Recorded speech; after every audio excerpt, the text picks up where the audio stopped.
Welcome to my new YouTube channel Bong in Mumbai।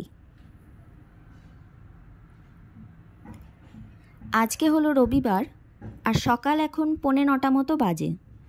আর এদিকে বাইরের ওয়েদারটা একবার দেখুন, কাল সারা রাত বৃষ্টি হয়েছে।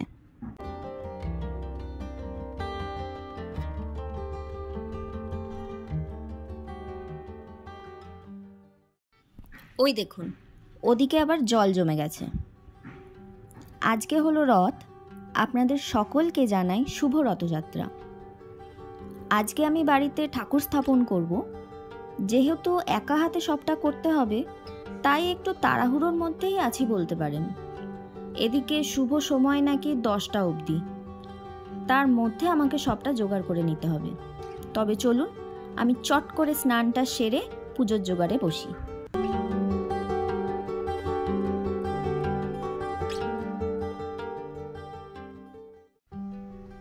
আজকে যেহেতু একটা বিশেষ দিন, তাই এগুলো বের করে নিলাম।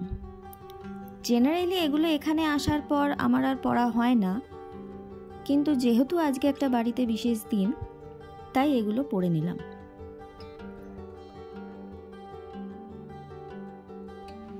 কি সুন্দর লাগছে না? হাতটাই দেখুন পুরো চেঞ্জ হয়ে গেল। এই যে ছোট কাঠের মন্দিরটা অনলাইন থেকে নিয়েছি। ছোটর মধ্যে বেশ সুন্দর হয়েছে। আর এই যে গণেশ মূর্তিটা দেখছেন, এটাও অনলাইন থেকেই নিয়েছি। দুটোই বেশ সস্তায় পড়েছে। ও দাঁড়ান, আসল জিনিসটাই তো আপনাদেরকে বলিনি। এই যে ব্যাগটা দেখছেন, এটা আমি কলকাতা থেকে এনেছি। রিসেন্টলি আমি বাড়ি গেছিলাম, সেখান থেকে ফেরার সময় মা এই ব্যাগটা আমার সঙ্গে করে পাঠিয়ে দিয়েছে। এর মধ্যে ঠাকুরের বেশ কিছু জিনিস রয়েছে।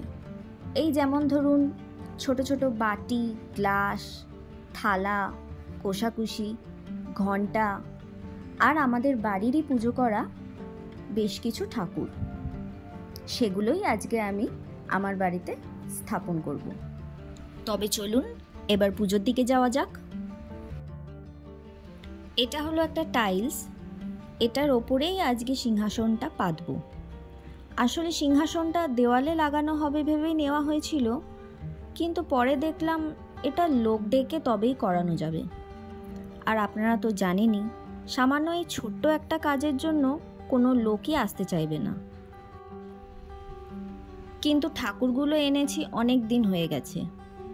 যেহেতু সিংহাসনটা দেওয়ালে আটকানো যাচ্ছিল না, তাই ভাবলাম এখানেই একটা ছোট্ট ব্যবস্থা করে ফেলি। আর ব্যাস, যেই ভাবা সেই কাজ।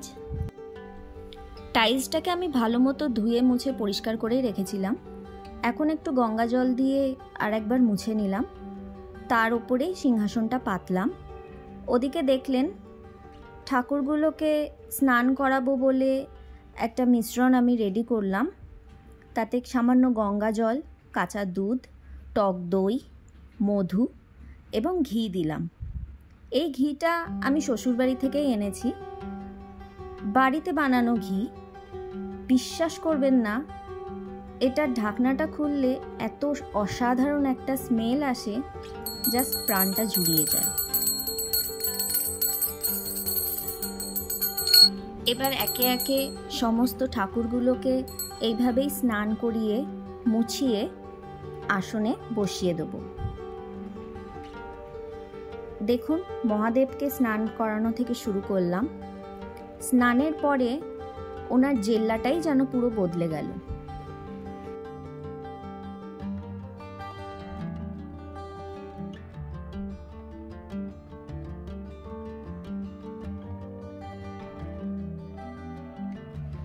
দেখুন তো কেমন চকচক করছে স্নানের পরে মহাদেব।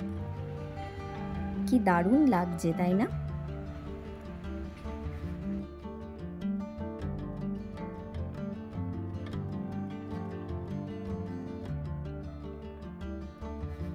এবার রাধা কৃষ্ণের পালা। তাদেরকেও স্নান করিয়ে মুছিয়ে আসনে বসিয়ে দেব।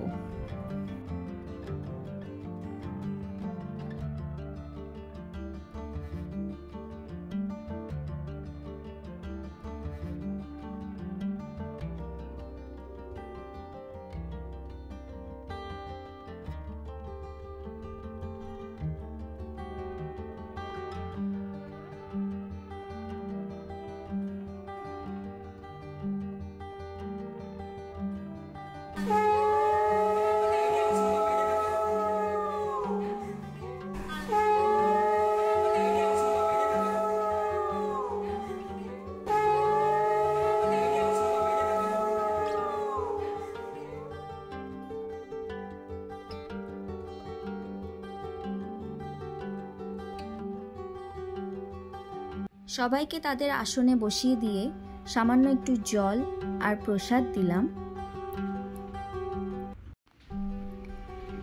এবং সব শেষে আমার মনস্কামনা চেয়ে আমি আমার পুজোটা এভাবেই শেষ করলাম। দেখুন পুজো শেষের পর কি অপূর্ব লাগছে সবাইকে।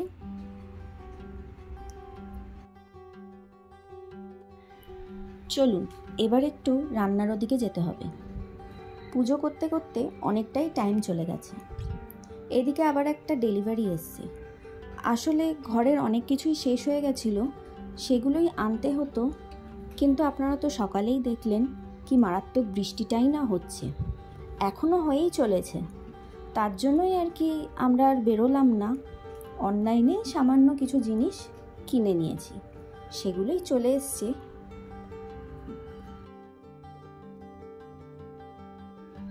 সামান্য কিছু টমেটো, ফিনাইল, সাবান, ভেন্ডি, আলু, মুগের ডাল ও মসুর ডাল এবং তেঁতুলি, সব কিছু গুছিয়ে রেখে চলে এসেছি। শুধু এই ডালটাই বাকি ছিল, সেটাও ঢেলে নিলাম। তাহলে চলুন ভিডিওটাও আজকে এখানেই শেষ করছি। দেখা হবে খুব শিগগিরই পরের আরেকটা ব্লগে। ততক্ষণের জন্য do like, share and subscribe my YouTube channel. ভালো থাকবেন এবং সুস্থ থাকবেন। Thanks for watching.